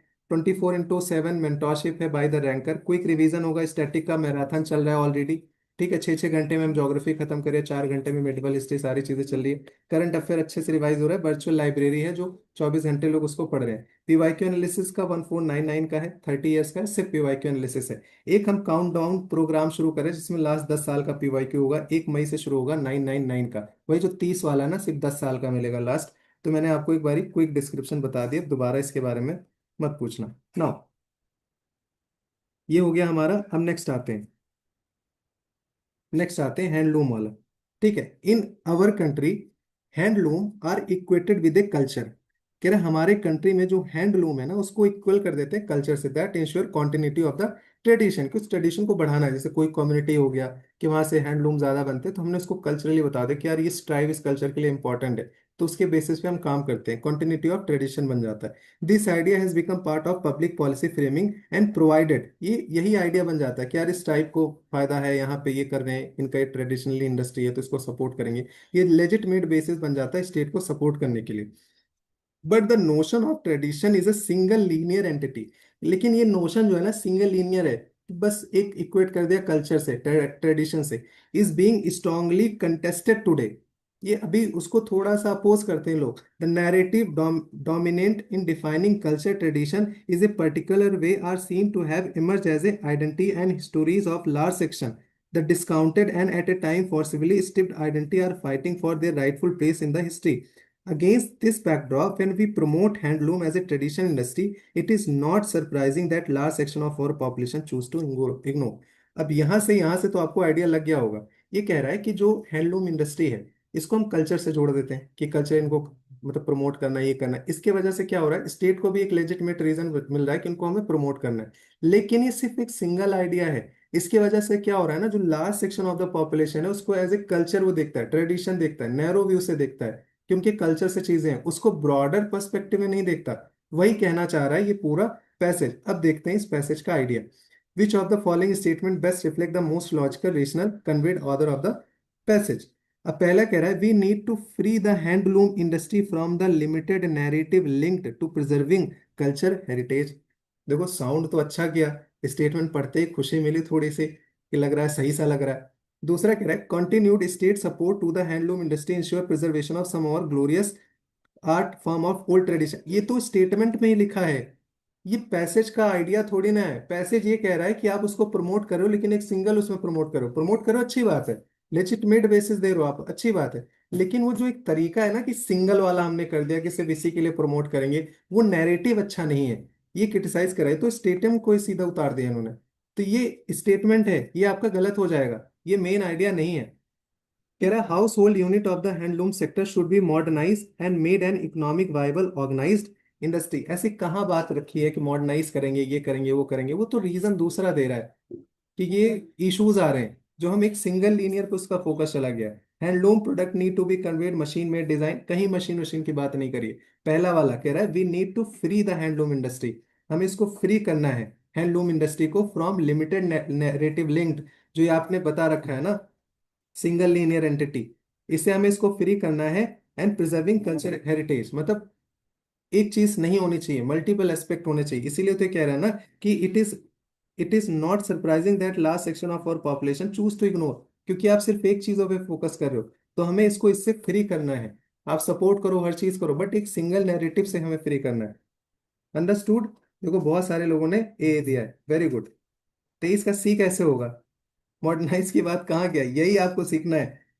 मानस कैसे सी होगा? Household unit in the handloom sector should be modernize and made economic viable organize industry. कहाँ इसने ऑर्गेनाइज इंडस्ट्री की बात करी है? इसने कहाँ मॉडर्नाइज की बात करी है? किसको मॉडर्नाइज करेंगे, ऑर्गेनाइज इंडस्ट्री बनाएंगे? कहीं पे है इसमें?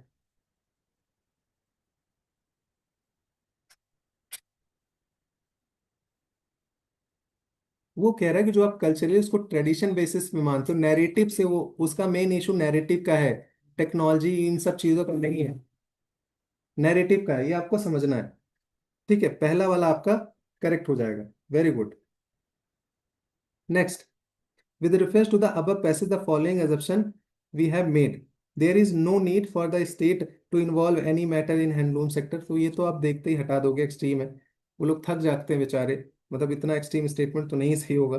फिर handloom products are no longer appealing and attractive in the rapidly changing world, ये भी नहीं कह रहा है कि अपीलिंग नहीं है। ये जरूर कह रहा है कि लार्ज पॉपुलेशन हो सकता है इसको इग्नोर कर दे, लेकिन वो इग्नोर का रीजन बता रहा है कि जो सिंगल नैरेटिव है, ट्रेडिशनल इंडस्ट्री हमें इसको प्रमोट करना है, वो जो नैरेटिव है। लेकिन उसका मतलब ये नहीं कि अपीलिंग ही नहीं, अट्रैक्टिव नहीं, ऐसी कहीं बातें नहीं करिए। तो इसको भी आप हटा दोगे। तो बताओ आंसर क्या सही होगा इसका? इसका आंसर क्या सही होगा?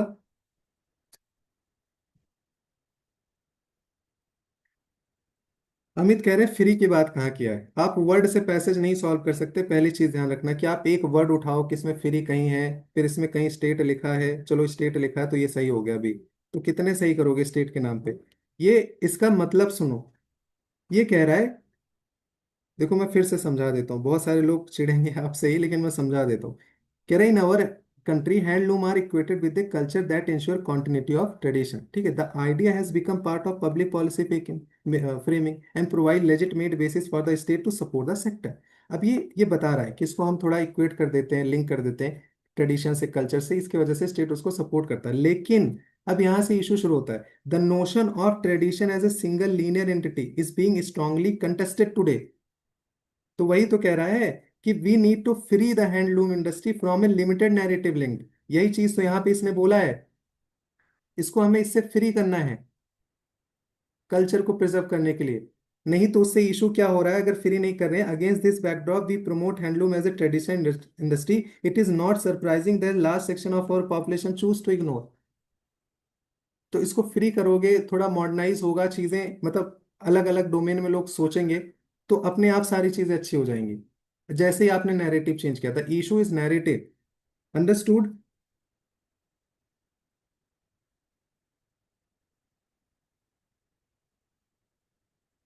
यार ऐड मैंने ऑफ कर रखा है, पता नहीं कैसे आते हैं, लेट मी चेक। तो ये वाला तो आपको समझ में आ गया कि no longer appealing, no need. Amit समझ आया? ओके चलो गुड। नाउ अब देखते हैं, सवाल आप पढ़ो। क्या कह रहा है? If there is a inequality in pattern of population growth, अगर if there is a inequality in pattern of population growth में अगर inequality, there is a greater inequality in food production and utilisation, तो उससे ज्यादा inequality है food production में और उसके यूटिलाइजेशन में, जैसे हम उसको यूज कर रहे हैं, खा रहे हैं। As a society become wealthier, जैसे सोसाइटी रिच होती है, ठीक है, जैसे ही सोसाइटी रिच होती है, their consumption of animal product increases, वो एनिमल के प्रोडक्ट को ज्यादा खाते हैं, चिकन मटन मुर्गा मीट, हाँ। This means that a greater proportion of such basic food stuff as grain and legume that could feed humans directly is instead being converted into feed for poultry in large form animals, हम उनको खिला देते हैं, जो हमें खाना होता है हम उनको पोल्ट्री को खिलाते हैं और फिर हम उनको खाते हैं। ये this conversion of the plant based food into animal food for the human is far from efficient, मतलब दूर है, एफिशिएंसी से दूर है। क्यों? क्योंकि सिर्फ 16% calories fed to chicken are recovered by us, जो हम only 16% of the calories fed to chicken, जो हम चिकन को कैलोरीज देते हैं उसका सिर्फ 16% हम रिकवर कर पाते हैं। When we eat them, this conversion rate goes down to 5 to 7% in large animal. अगर वही एनिमल बड़ा है तो वो नीचे और चला जाता है, 5 से 7%, that are fed grains to add fat and some protein before slaughter. तो ये कुल मिला के ये कह रहा है कि जैसे सोसाइटी रिच होती जाती है तो एनिमल्स वगैरह ज़्यादा खाने लगती है, तो जो हम फूड वगैरह है, ग्रेन्स हैं, उसको हम एनिमल को खिलाते हैं और फिर एनिमल को खाते हैं। लेकिन जो ओवरऑल जो कैलोरीज मिल रही है वो हमें कम मिलती है। क्यों? क्योंकि जितना भी हम चिकन को खिला रहे हैं या बड़े एनिमल को खिला रहे हैं उसके कुछ परसेंट ही हम उससे ले पाते हैं चिकन मटन खाने से। इसका ये एक तरीके से पैसेज का निचोड़ है। अब क्रक्स क्या है पैसेज का, अब देखते हैं, ठीक। अब इसका आंसर आपको बताना है। There is an urgent need for public policy to promote the consumption of cereal based food in wealthier society. अब ये कह रहा है कि जो वेल्दियर सोसाइटी है वहां पे जल्दी से प्रमोट करो सीरियल बेस, क्योंकि वो मीट मुर्गी मछली खा रहे हैं। रिवर्स कर दिया इसने, मतलब उल्टा जाओ कह रहा है। एनिमल बेस्ड फूड, जो एनिमल बेस्ड फूड है इज फार लेस एफिशिएंट, ये लेस एफिशिएंट है than grain plant based food in terms of production and utilization. ये कह रहा है जो एनिमल बेस्ड फूड है ये थोड़ा सा लेस एफिशिएंट है than green and plant based food in terms of production में भी और यूटिलाइजेशन में, जो हम उसको खाते हैं। फिर कह रहा है plant based protein should replace the animal based protein और डेली लाइफ, ये तो आप ऐसे ही हटा दोगे, भाई हाथ है, ऐसे कहीं प्लांट और प्रोटीन इस सब की बात ही नहीं करा। Inequality in food production and consumption is inevitable in any fast changing society. अभी एक्सट्रीम है तो आप ऐसे ही इसको हटाओगे, तो एक्सट्रीम तो आप ऐसे ही नहीं रखोगे। पहला कह रहा है urgent need public policy making promote करे consumption cereal food in wealthier society. अरे क्यों प्रमोट करना है? वो प्रमोशन की बात नहीं कर रहा है, उसने ये नहीं बोला कि उसको प्रमोट करो ना करो, उसने सिर्फ रीजन बताया है। क्रक्स ये है कि एनिमल बेस्ड जो फूड है ना ये लेस एफिशिएंट है, कि उसको 16% आ रहा है, 7% आ रहा है, देन द ग्रेन प्लांट जो हम उसको दे रहे हैं उसको हम खाते तो पूरा 100% मिलता, food in terms of production and utilisation. तो ये आपका सही होगा, अंडरस्टूड। नाउ नेक्स्ट फिर अजम्पशन बेस है, उस पर उतना दिमाग मत लगाओ, आप चीजों को सिर्फ देखो। कह रहा the food manufacturing and processing industry in every country should align their objective and process in accordance with the changing need of the society. कह रहा the food manufacturing and processing industry in every country should align their objective and process according to the need of changing society. दूसरा कह रहा है wealthier society tend to incur great loss of calories of the food material due to indirect utilization of their produce. अब पहला इसने कहीं industry processing इन सब की बात नहीं करी है, कहीं भी पैसेज में मेंशन नहीं है, तो हम इसको क्या करेंगे, गलत मानेंगे। कुछ लोग बहुत स्मार्ट हो, पहले ही आंसर दे देते हो।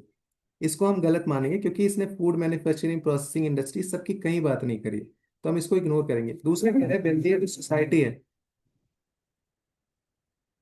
Ten to incur great loss of calories. वही तो हम पढ़ रहे हो, एनिमल ज्यादा खा रहे हैं तो उससे कैलोरीज के लॉस ज्यादा हो रहा है, उसको सिर्फ 16% ले पा रहे हैं of the food material due to indirect utilization. तो जो फूड है, फूड को एनिमल को खिलाए, एनिमल को खुद खा रहे हैं, तो इसका सिर्फ 16% हो रहा है ना, तो इसका सही से यूटिलाइजेशन नहीं हो पा रहा है, क्योंकि indirect utilization of their agriculture produce, इसके थ्रू खा रहे हैं ना, इसको सिर्फ 16% आ रहा है। तो आपका सिर्फ बी ऑप्शन यहाँ पे करेक्ट होगा, सिर्फ B. B option is correct है। चीजों को समझो, कहीं फूड इंडस्ट्री प्रोसेसिंग इंडस्ट्री सब कहाँ बात करी इसने, क्यों अज्यूम करना फालतू की चीजें, ये सीधा सीधा लिखा हुआ है। तो पैसेज को यही आपको समझना, ऑब्जेक्टिविटी मेंटेन करके रखनी है। अगर आपने ऑब्जेक्टिविटी मेंटेन करी तो आपके हाई चांसेस होंगे सही होने के। आंसर सारे लोग दिया करो, आंसर आप सारे लोग नहीं देते हो। अगेन पढ़ते हैं, नेक्स्ट पढ़ते हैं। आप लोग सब्सक्राइब लाइक जरूर कर देना, इतने सारे लोग देख रहे हो लाइक नहीं कर पाते।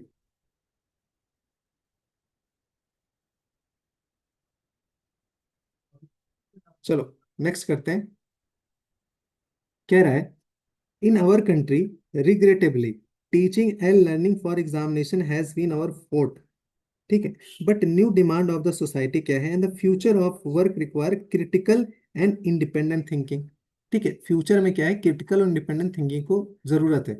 Learning through doing, asking questions from multiple disciplinary perspective on the same issues, using evidences for building argument, and the reflecting the articulation. Higher education should not either be a mere servant of the government policy or a passive response to the public mood. Higher learning जो है is all about how think, कैसे हम सोचें, how think rather than what to think. इसका मतलब नहीं हमें क्या करना है, कैसे करना है। Logical argument, critical, independent thinking जो ऊपर कह रहा है, जो हायर एजुकेशन है, rather than what to think, teaching has to be reinvented. Teaching को थोड़ा सा हमें री इन्वेंशन की जरूरत है, कैसे हमें सोचना है, ये पैसेज का मेन आइडिया है। अब सेंट्रल आइडिया देखते हैं पैसेज का। पहले कह रहे हैं, India does not have enough resources for promoting quality education in its universities. तो रिसोर्सेज की तो कहीं बात ही नहीं करी कि हमारे पास रिसोर्स नहीं है, ऐसा कहीं पैसे में देखा आपने, नहीं। The institution of higher learning countries should not be under the control of government. ये भी नहीं बोला इसने कि गवर्नमेंट के कंट्रोल नहीं होना चाहिए। ठीक है, इशू हो सकते हैं लेकिन गवर्नमेंट कंट्रोल ही नहीं होना चाहिए, वेरी एक्सट्रीम।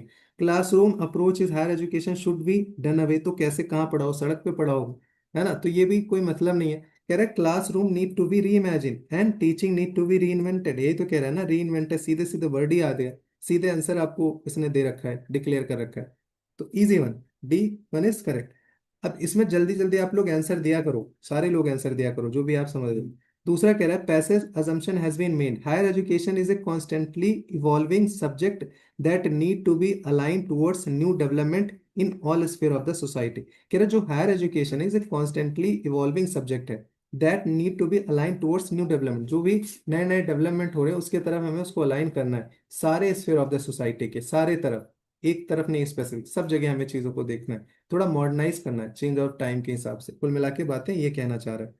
नाउ दूसरा कह रहा है, in our country sufficient fund are not allocated for promoting higher education. फिर कहीं फंड वंड की तो बात ही नहीं हुई, फिर इसको क्यों ले आया बीच में, तो ये तो आप ऐसे ही काट दोगे। ठीक है, ये आपका ऐसे ही कट जाएगा और ये आपका गलत है। अब पहला वाला आपको बताना है, देखो कितने सारे सुशांत कह रहे हैं ए, जिशान ए, सान्याल ए, अथर महाजन ए, नीरज वर्मा ए। ठीक है, तो ये वाला आपका सही है, बिल्कुल सही है। यही तो पैसेज में लिख रहा है ना कि higher education should not either be mere servant of the government policy, passive respondent to public mode. Higher learning to all about how to think rather than what to think, teaching has to be reinvented. ऊपर यही कह रहा है कि critical independent thinking होनी चाहिए, learning through doing, asking question from multi disciplinary perspective in the same issue. Multi disciplinary मतलब different different, ये कह रहा है ना, sphere of the society, all sphere of the society. तो ये तो हमारे पैसेज में ही है, तो ए ऑप्शन आपका यहाँ पे करेक्ट है। नाउ तो पैसेज अभी हमने देखा 2024 के, हमने क्विकली कवर किए, मैंने आपको यहाँ पे दे रखा है। ये सारे वीडियोस भी आप देखना, 24 वाले 23 वाले, हमने 25 के भी देखे। तो पैसेज के लिए मैं अगर आपको समरी बताऊं कि क्या क्या आपको करना है। देखो टेलीग्राम ज्वाइन कर लो सबसे पहले, at the same time like and subscribe. ठीक है, अगर मैं आपको समरी बताऊं, समरी क्या है, जो हमारा पैसेज एनालिसिस है उसमें हमने क्या सीखा है, पैसेज एनालिसिस। आप लोग भी बताओ आपने क्या क्या सीखा है, उस हिसाब से बाकी चीजें हम ऐड करेंगे। पहली चीज, ऑब्जेक्टिविटी आपको मेंटेन रखनी है। ऑब्जेक्टिविटी आपकी मेंटेन होनी चाहिए, इससे कोई कंप्रोमाइज नहीं। अगर वो चीज पैसेज में नहीं है, आपको अज्यूम नहीं करना है। जनरली वो क्वेश्चन गलत हो जाता है, नहीं अज्यूम करना है, ये आपको मान को चलना है। ठीक है, पहली चीज। दूसरी चीज, आपका जो खुद का नॉलेज है वो नॉलेज को यहाँ पे यूज नहीं करना है। जैसे कि हमने ऊपर वाले क्वेश्चन में देखा था, यहाँ वाले क्वेश्चन में कहाँ गया, एक सेकेंड, अभी हमने क्वेश्चन में देखा था ये वाला, ये इंश्योरेंस और क्रॉप्स, ये सारी चीजें अच्छी हैं। ये ट्रैप दे रहा है, आपको फंसा रहा है कि क्या हो सकता था अगर सही हो जाता। ये कोई आंसर थोड़ी ना, क्वेश्चन आंसर थोड़ी ना पूछ रहा है एमसीक्यू का। ये हटा दो, ये हटा दो, इसको सेपरेट उठा के एक एमसीक्यू बनाओ, मैं कह दूंगा दोनों स्टेटमेंट सही है। बट यहां से आपको बताना है, लिखा होता है कि based on the passage, based on the passage you have to assume. तो खुद से अज्यूम नहीं करना, ट्रैप को समझा करो, ये ट्रैप है आपके लिए। पहली चीज। दूसरी चीज, जो एक्सट्रीम स्टेटमेंट होते हैं, नॉट नेसेसरी, ये वो, उसको आपको गलत ही मानना है। जनरली वो गलत होते हैं 99% टाइम। एक आध बार ही हो सकता है सही हो जाए, लेकिन वो सीधे सीधे पैसेज में मेंशन होगा तभी वो सही होगा। तो पैसेज के चारों ऑप्शन को आपको ध्यान ध्यान से पढ़ना है। ये नहीं पहला पढ़ा सही लगा उड़ गए, बाकी तीन पढ़ा ही नहीं। क्लोजली आपको मॉनिटर करना है। कभी कभी क्या होता है, दो ऑप्शन सही होंगे लेकिन एक बहुत नैरो इंटरप्रिटेशन देगा, सिर्फ एक स्टेटमेंट जो लिखा है वही उठा के सही बता देगा। बट ओवरऑल पैसेज का क्रक्स अलग होता है, जैसे हमने पहले वाले उसमें देखा था, दूसरे वाले में। तो यू हैव टू अंडरस्टैंड, ये भी एक बहुत अच्छी चीज है जो आपको अप्लाई करनी है पैसेज में। पैसेज में एक चीज ध्यान रख लेना, आउट ऑफ बॉक्स चीजें नहीं सही होती हैं। जैसे अभी हमने देखा कि गवर्नमेंट के पास पैसा नहीं है, रिसोर्स नहीं है, ये सारी चीजें सही हैं। आपको एक नॉलेज के तरीके, जनरल अवेयरनेस से बोलो तो आपको सही लगेगा, लेकिन एक्चुअल में ये सही नहीं है। अब मैं अगर आपको सीसैट की स्ट्रेटजी बताऊं कि आपको कैसे सीसैट ध्यान से समझना है और कैसे उसको सॉल्व करना है, आप लोग सुन लो अभी यहीं पे, ताकि आप इसमें परेशान ना हो सीसैट के लिए। तो सबसे पहले जो हमारा पैसेज है, पैसेज है। दूसरा हमारा क्या है, क्वांट्स है। तीसरा क्या है हमारा, रीजनिंग। कैसे आपको अप्रोच करना है अभी से, आप बोलोगे तो मैं एक आध वीडियो और बना दूंगा, कमेंट में पता चल जाएगा कि बनाना है या नहीं बनाना है। 25 का पूरा ही करा दूंगा, अभी 7-8 क्वेश्चन बचे हुए हैं, 8-10 क्वेश्चन। पैसेज में सबसे पहले आपको ये जो 3-4 वीडियोज अपने पड़े हुए हैं ना, इसको अच्छे से देख लो। दो मैंने ऊपर अभी ये जो लिंक बता रखा है, इसको देख लो अच्छे से। ठीक है, टेलीग्राम पे मैं शेयर कर दूंगा, ज्वाइन कर लो। ये आपको देखना है और प्रैक्टिस करनी है, खुद से आपको प्रैक्टिस करनी है, इस चीज को इंटरनलाइज करना है। पहली चीज ये अगर आपने कर लिया ना, तो ट्रस्ट मी 50 मार्क्स आपके यही बन गए, 50+ मार्क्स यहाँ पे आपके वर्स्ट केस में, वर्स्ट केस में आपके बन गए 50+ मार्क्स पैसेज में, अगर आपने बार बार प्रैक्टिस कर लिया। अब आते हैं क्वांट्स में। क्वांट्स में मैं टेलीग्राम पे लिंक शेयर कर दूंगा पीवाईक्यूज के, 5 साल के। ठीक है, 5 ईयर्स के पीवाईक्यूज। वो 5 ईयर्स के जो पीवाईक्यूज हैं, उसमें से आपके 10 सवाल सीधे रिपीट हो जाते हैं सेम थीम पे, जहां आपको सिर्फ 10 सेकंड से ज्यादा नहीं लगता सॉल्व करने पे। यूनिट डिजिट क्या है ना, कितने जीरो हैं, कौन डिविजिबिलिटी रूल, आपको वो सब ऐसी ऐसी चीजें हैं ना कि it will take hardly 15 minutes to cover each topic. वो आप कवर कर लो, वो हर साल रिपीट होते हैं। फिर उसमें कुछ सवाल ऐसे आ जाएंगे एकदम सिंपल सिंपल, आपसे कैलकुलेशन पूछेगा, असर्शन रीजनिंग का। आप बोलोगे तो मैं क्वांट्स का जैसे 2025 का है, मैं आपको इजी इजी बता दूंगा कि कैसे आप इसको सही कर सकते थे। बहुत सही तो, बहुत सारे तो ऐसे ही सिर्फ आपको सोचना है, आप सही कर लोगे, उसके लिए कोई फॉर्मूला की जरूरत नहीं होती। मैंने सी सैट में, मैथ्स क्वांट में कभी फॉर्मूला नहीं लगा, लेकिन इजीली आप उसको सही कर सकते हो। तो 5 साल के पीवाईक्यू मैं आपको शेयर कर दूंगा यहाँ। अगर आप कुछ नहीं आता मैथ में, सिर्फ आप 5 साल के पीवाईक्यू लगाओगे ना, तो 8 से 10 सवाल तो आप आराम से बना लोगे, 30 में से 30%। क्योंकि यूपीएससी 50% सवाल तो इजी देता ही देता है, लेकिन आपको सिर्फ 25-30% भी करोगे तब भी 7-8 आपके यहाँ सही हो जाएंगे। तो अगर यहाँ 7-8 सही हुए, और मतलब चलो आपने 8-10 अटेम्प्ट किया, उसमें से आपके 7 सही हो गए। ठीक है, 3 गलत हो गए 10 में से, क्वांट्स में से 3 गलत हो गए, 7 सही हो गए, तो 6 आपके करेक्ट हुए। तो 6 अगर करेक्ट हुए तो कितना हो गया, 6 दूनी 12, 15 मार्क्स आपके यहाँ हो गए। तो 50 यहाँ हो गए, 15 यहाँ हो गए। ये मैं वर्स्ट केस की बात कर रहा हूँ। आपके अभी टोटल कितने हो गए, 65 हो गए। अब हम नेक्स्ट आते हैं, नेक्स्ट आते हैं रीजनिंग पे। रीजनिंग तो आप आराम से 10-12 सवाल कर लोगे। रीजनिंग कम ही देते हैं, 20-25 से देते हैं, लेकिन उसमें 10-12 ऐसे कि इधर चला, नॉर्थ में चला, फिर साउथ में चला, फिर ये चला, फिर वो चला, फिर कहाँ खड़ा है, तो ये तो इजीली अगर आप सिर्फ बनाते चले गए ध्यान से, पैनिक मत करो, तो आप आराम से यहाँ पे 8 से 10 सवाल आपके यहाँ भी बन जाएंगे। तो मतलब इजीली विल क्वालिफाई। तो मेजोरिटी जो आपका मेन फोकस है ना वो पैसेज है। लोग मार कहाँ खा रहे हैं, पैसेज में खा रहे हैं, क्योंकि आप इसकी प्रैक्टिस नहीं करते। आप जितना टाइम रीजनिंग क्वांट्स में देते हो ना, दो मैं ये नहीं कह रहा हूँ कि उसको इग्नोर कर देना, बट पैसेज को सिर्फ वन टाइम इन्वेस्टमेंट मांगता है। एक बार अगर चीजें आप समझ जाओगे, वो गट फीलिंग आ जाएगी ना, जैसे अभी हमने पैसेज में देखा, फिर अभी 24 वाला मैंने करा रखा है, आप जाके देखो पड़ा हुआ है, सेम टाइप का थंबनेल होगा। फिर पुराने वाले देखो, 23 वाले देखो, मैंने 2-3 साल के करा रखे हैं, मोर देन इनफ है। अच्छे अच्छे लोग उसको देखते हैं, उनको फायदा होता है। तो उसको इंटरलाइज करो। क्वांट्स और रीजनिंग के लिए भी थोड़ा सा specific, join our Telegram channel, will share the link. ठीक है, आप वहां से जाके उसको देख लो और आपका फायदा हो जाएगा। सी सैट में 2-3 चीजों बातों का ध्यान रखना है when you are attempting CSAT paper. ठीक है, सी सैट में जितना लगाना इंपॉर्टेंट है ना, उससे ज्यादा इंपॉर्टेंट है क्वेश्चन को लीव करना। लीव करना, ये सबसे इंपॉर्टेंट चीज है जो आप लोग मिस कर देते हो। आप क्या करते हो, हर चीज को ईगो पे लेते हो। मैं भी आपके क्वेश्चन की तरफ आऊंगा, लेट मी कंप्लीट। लीव जो कर सीखना आपको आना चाहिए। अगर आप लीव नहीं करोगे, कोई क्वेश्चन आपने पढ़ा, मान लो 4 नंबर क्वेश्चन है, आपने वो पढ़ रखा है, आप कह रहे हो यार ये तो मैंने बहुत पढ़ रखा है, मैं मास्टर हूँ इसमें, मुझे ये सॉल्व करना है, उसमें 2 मिनट लगाए, 3 मिनट लगाए, 4 मिनट लगाए, और उसकी वजह से क्या होगा, आप पैनिक कर जाओगे, फिर वो आंसर भी सही नहीं आएगा, फिर आप लास्ट में ब्लाइंड मारोगे, क्योंकि आपको ईगो हर्ट करेगा, तो आप उसको अटेम्प्ट करोगे ही करोगे एट एनी कॉस्ट। छोड़ नहीं सकते, नहीं आपको गिल्ट होगा कि 4-5 मिनट आपके चले गए। उसके चक्कर में बाकी सवाल पे आप फोकस नहीं कर पाते, इजी इजी वाले आप पढ़ोगे नहीं, जो बड़ा लिखेगा उसको छोड़ दोगे कि अरे इसको क्यों पढ़ना, शायद वो बहुत इजी सवाल है, उसको अगर ध्यान से पढ़ो। तो ये बहुत इंपॉर्टेंट है, क्वेश्चन को छोड़ना आना चाहिए, पहली चीज। दूसरी चीज, आप सी सैट में भी मान के चलो कि आपको 1 से 80 तक गो थ्रू करना है। ये नहीं कि एक तरफ से पूरा हंटर लेके चल देना है, मारते हुए चलना सबको, ऐसा नहीं है।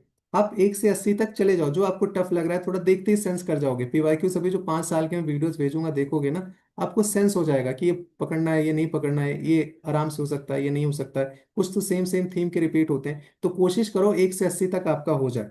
तीसरी चीज, मेरा ऐसा मानना है ना कि पैसेज को थोड़ा सा पहले कर लो।